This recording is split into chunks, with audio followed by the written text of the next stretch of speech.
Ta wyprawa będzie inna niż wszystkie. Dziś zagłębimy się w mroczną historię kwasowej morderczyni. Florentyna N., z wykształcenia technik chemik, z zawodu laborantka. W wakacje 2003 roku w celu przejęcia i późniejszej sprzedaży gospodarstwa i przyległych terenów bestialsko zamordowała swojego konkubenta. Do zbrodni użyła trucizny, piły spalinowej, kwasu i betonu. Jakie są jednak szczegóły tej okropnej historii, dowiecie się w dzisiejszym odcinku, ponieważ udamy się do domu, gdzie doszło do zbrodni, oraz porozmawiamy z okolicznymi mieszkańcami.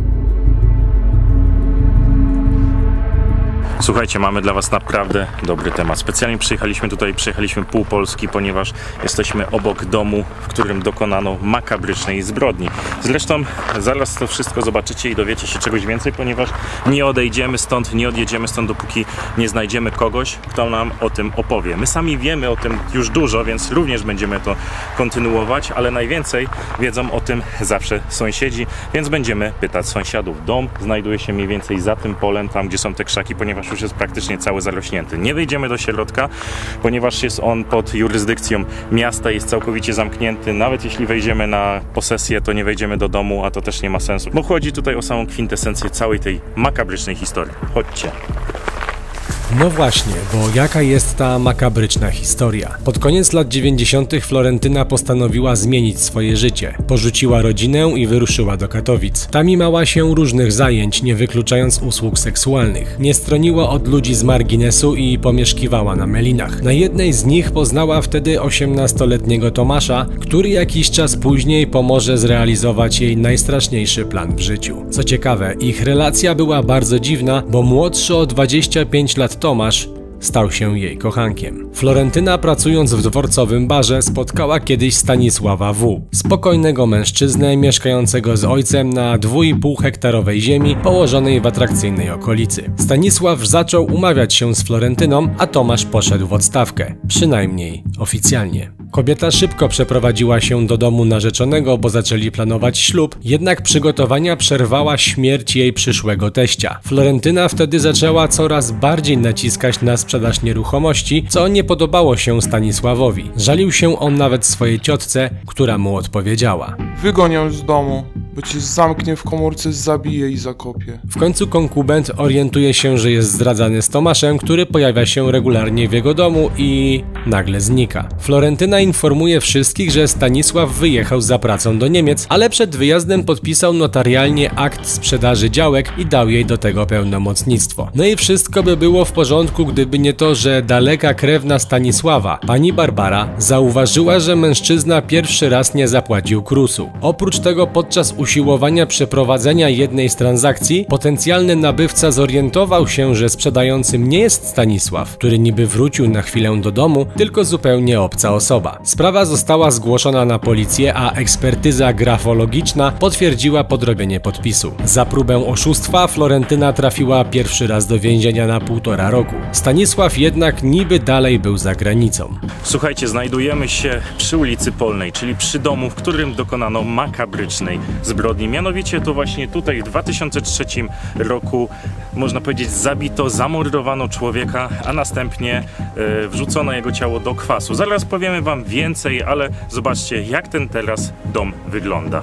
Ujęcia z wnętrza domu, które widzieliście, zostały nagrane przez Rafała z kanału Go Urbex, który był tutaj długo przed nami, w momencie kiedy dom jeszcze stał otwarty. Dzięki, Rafał, za udostępnienie tego wideo. Ale jak dalej biegnie historia? Miesiące mijają, a Stanisław dalej nie pojawia się w domu rodzinnym. Nie przychodzi na groby 1 listopada, a w małej miejscowości zaczyna huczeć od plotek. Pani Barbara nie wierzy w historię przedstawioną przez Florentynę i zaczyna zbierać dowody, zgłaszając sprawę na policję. Policja jednak niewiele robi. Mijają kolejne lata, a konkubina nagle zapomina o swoim narzeczonym, który tak ciężko pracuje za granicą, i sprowadza sobie nowego na gospodarstwo. Nie podoba się to Barbarze, Barbarze, która niezależnie od działań policji sama szuka dowodów na winę kobiety. Mundurowi do tej pory niewiele wskórali w tej sprawie i nie do końca wierzyli w to, że mogło dojść do morderstwa. Dopiero po długim czasie i masie dokumentów przekazanych przez panią Barbarę, policja utworzyła specjalną komórkę śledczą w tej sprawie, a w poszukiwania włączył się Interpol, który potwierdził, że mężczyzna nie przekroczył granicy. Mijają kolejne długie lata, aż w końcu antyterroryści zatrzymują Tomasza.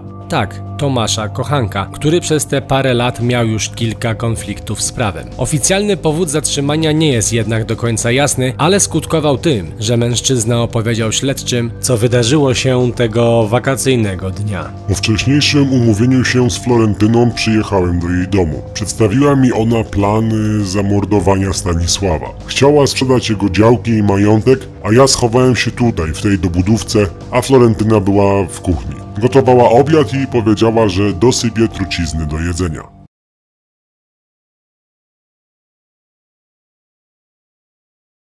Jak się okazało, trucizna nie była na tyle mocna, aby powalić człowieka. Słaniający się na nogach Stanisław zaczął wychodzić z salonu. W tym momencie Florentyna uderzyła go dwukrotnie tępym narzędziem w głowę, a gdy mężczyzna upadł, Tomasz silnie złapał za jego gardło i udusił. Czułem, jak ten człowiek się nie rusza.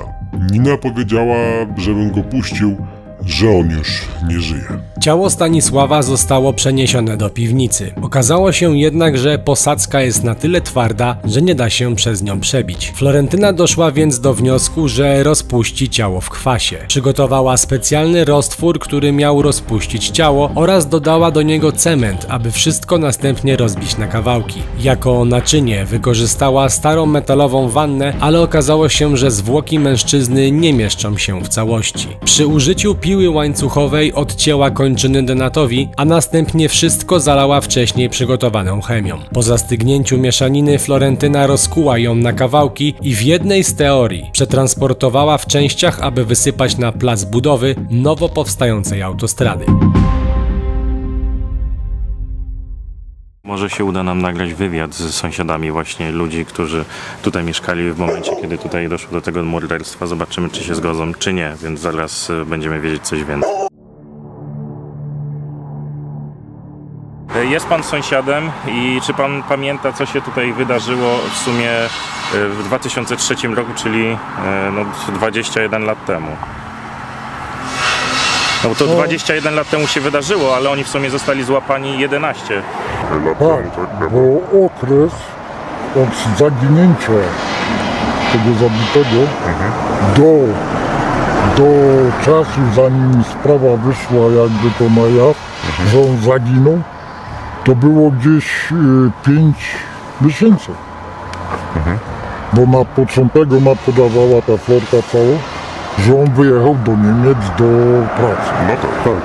Była dziwność z tym, bo znając Staszka, no to był taki chłopak, taki jak się ten mówi, ni do roboty, ni do niczego, a później zaczął w Cieszynie przez przejście graniczne chodzić, spirytus, papieroski, no i taki, i tam właśnie poznał Florkę. I ona go tutaj jakoś, nie wiem, jak do tego, że tu go o nią przyprowadził, ten, i od tego czasu ona go jak ten przydusił. A pan ją znał osobiście? Rozmawiali państwo kiedyś? Nie. Ja tylko z nią praktycznie żadnego kontaktu. Tyle jak se tu chodzili, spacerowali na początku, no to co ją tak po sąsiedzku, no ze Staszkiem to... No sąsiedzi, więc trochę bardziej. No, jak coś tego to się... Inaczej, a co do niej to tak nie było, bo ona też nie rozchodziła się nie tutaj. Już później to był taki trochę taki temat, ale no. A jak ona już mieszkała tutaj sama, bez pana Stanisława, no bo już to się dokonało tej zbrodni, jego już nie było, niby wyjechał do Niemiec i ona podobno przez wiele lat tu mieszkała, potem jeszcze w ogóle mieszkała z kimś innym, z panem Bronisławem bodajże. To jeszcze wcześniej tu zaczęła robić A teraz już wracamy do tego, co możemy Tak, i pan...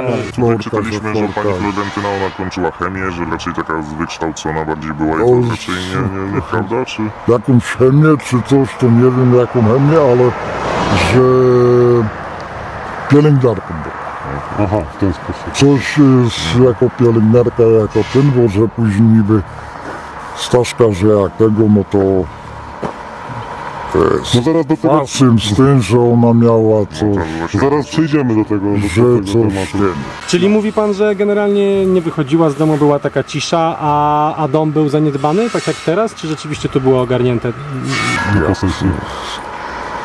do lutego. Okej. To było wszystko okej. Do lutego którego roku? Rok wcześniej, pół roku wcześniej. Ale przed morderstwem, czy Tak, przed... tak. Dopóki i zginął, znaczy zginął, zmarł w podejrzanych dla mnie okoliczności. I właśnie, jakoś jako pan wtedy, nie zastanawialiście się z sąsiadami, czy rzeczywiście wyjechał do tych Niemiec? Nie. A, ojciec jego. Ojciec Okej. jego właściciel. Ojciec Stanisława. Panie, jeżeli on całą sobotę pracuje, drzewo, żnie, wszystko tym, rąbie, znosi, a okazuje się, że w niedzielę jest nieboszczykiem. I on się koszulę, ubranie se poczyścił, wszystko tego chłop. Czyli podejrzewa pan, że to... Było pierwsze morderstwo. Jeszcze ktoś podejrzenie, że ona go nie cierpiała, bo jeszcze jest sprawa pola. Ona chciała tam sprzedać po Władku, Tam za domem te pola, tam tak? z tyłu, ten budynek jak tam podejdziecie, on się wali, nie? I był facet zainteresowany kupnem tamtego. Ale on nie za bardzo się chciał jeszcze na to, bo to wszystko nie było dokładnie przeprowadzone przez notariusza i tym na... Mówi pan o ojcu Stanisława, czy już o Stanisławie? To był wujek Stanisława. A, wujek. Okej. Tam, ten budynek, co ten, to był wujek. No Czyli i tam tam, dalej, tak, jak tam koło tego podejdziecie tam niżej, to już ta chałupa się wali, no bo tyle czasu nikt się tym nie... No i oni się tam o tym, no i to nie było. To wziął na siebie, wszystko to już było chyba u przedsądzie, czy u tym, przekazanie tego pola. No dobra, no i ona chciała je sprzedać. Florka jeszcze podrobiła z tymi młodymi dowód osobisty Staszka, Poczytaliśmy o tym tutaj. zdjęcie wtegowali i wtedy ta sprawa dopiero nabrała rozwoju. Wyszła, bo ktoś poznał, że... Przez tego, który chciał kupić właśnie tamtą. Podobno była ustawiona osoba, która to chciała kupić. I ona zeznała, że jako znała była. Właściciela i od tego się zaczęło. Osoba to była ustawiona, która chciała sprzedać tą Florianną. No tak. No, a ten kupiec nie był. Kupiec nie.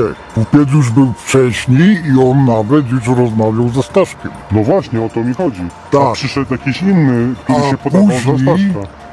Jak niby, żeby to sprzedawać, to przyszedł inny facet. No, Bo ta Florka od tego właśnie zdjęcie do dowodu i mu pokazuje, a chłop mówi, ale ja nie rozmawiałem z tym, tylko tamten właściciel to był troszkę inny facet, inna rozmowa była i Czy Stanisław miał jakąś rodzinę, żonę, dzieci? on tu nie, bo on był kawalerzem, no i temu no tam nie wiem czy po miesiącu gdzieś w tym, to się pytał, że z kimś tam, z jakimś znajomym pojechał do Niemiec do roboty, a wtedy masa ludzi wyjeżdżała, nie? No to to wydało się... co się dopiero do tego, no. No i dobra, minęło wiele lat, nagle sprawa wyszła na jaw, no i jak pan pamięta moment, kiedy przyjechała policja, wszyscy się dowiedzieliście. W ogóle, co wam powiedzieli, że co się wydarzyło w tym Czy domu? ktoś mówił właśnie? Policja mówiła, co się wydarzyło, czy Nic nie wiedzieli. Jak się Policja Państwo nic, tylko dowiedzieliście? przyjechali i Właśnie, wypytywali się. właśnie się dowiedzieć z gazet, jakoś z mediów? Nie, przez tą waluczkę. A, przez panią Barbarę. Tak. I ona To wam powie... była rodzina. Ja wiem, i ona Bo jako powiedziała, że... ona, wydaje się, to była kuzynka Staszka, no.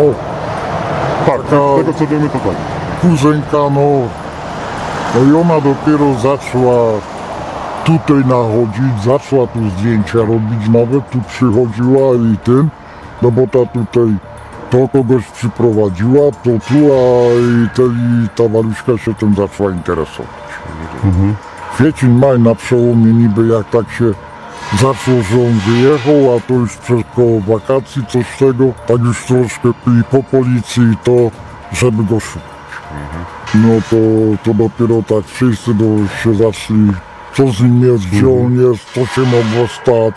Nawet była u jasnowidza, chodzili po lesie tu, szukali.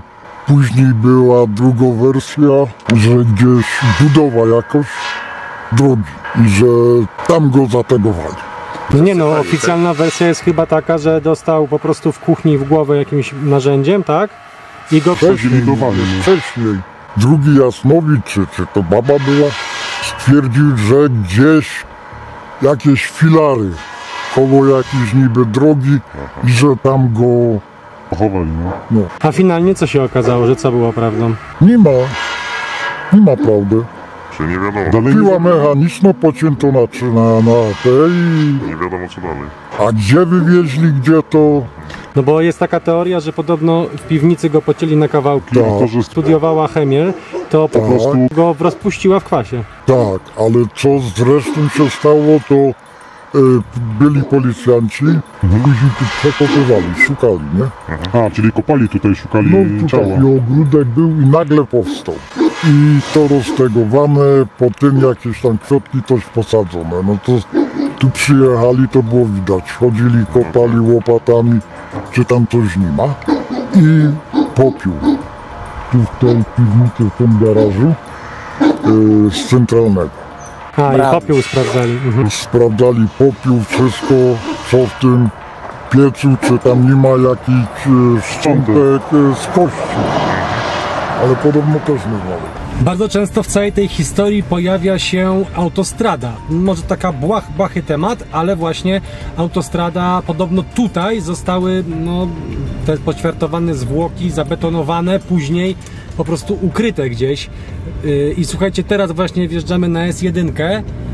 Jak się będzie jakieś miejsce, żeby się zatrzymać, to dokończymy wam tą historię i opowiemy teorię na temat właśnie autostrady. Bardzo często w tej historii pojawia się motyw autostrady. Przyjmijmy, że to jest ta droga, no bo jak teraz sprawdzaliśmy w internecie, kiedy ona była budowana, to zakończono ten odcinek chyba w 2014 roku, ale pamiętajcie, że budowa trwała dłużej, czyli istnieje takie prawdopodobieństwo, że właśnie poćwiartowane ciało, które zostało zabetonowane, spalone kwasem, zabetonowane później i pokruszone, można było rzeczywiście wywieźć tutaj na teren tej budowy w kawałkach. Ten węzeł, ile my jechaliśmy od tego domu, Konrad? 5 minut samochodem? Max. Więc naprawdę jest to możliwe. I zobaczcie, sama autostrada to autostrada, tak? Ale istnieją drogi dojazdowe, jak na przykład takie serwisówki. Teraz jest to wszystko pozamykane, jest szlaban, ale kiedyś tu był po prostu jeden wielki obiekt budowlany. Więc rzeczywiście istnieje takie prawdopodobieństwo i ono jest chyba takie jakby najbardziej moim zdaniem prawdopodobne, że rzeczywiście ciało Stanisława zostało rozsypane właśnie na terenie budowy jednej tutaj z okolicznych dróg. Tak naprawdę do dziś dnia nie znaleziono ciała Stanisława, a wokół tej mrocznej, ale prawdziwej historii narosło wiele legend. Wiele wątków jest też pomieszanych, ale pewne jest to, że po wielu latach, głównie dzięki usilnym staraniom pani Barbary, Florentyna usłyszała wyrok 25 lat pozbawienia wolności. Tomasz natomiast 10 za współudział. Florentyna N. nigdy nie przyznała się do zarzucanych jej czynów.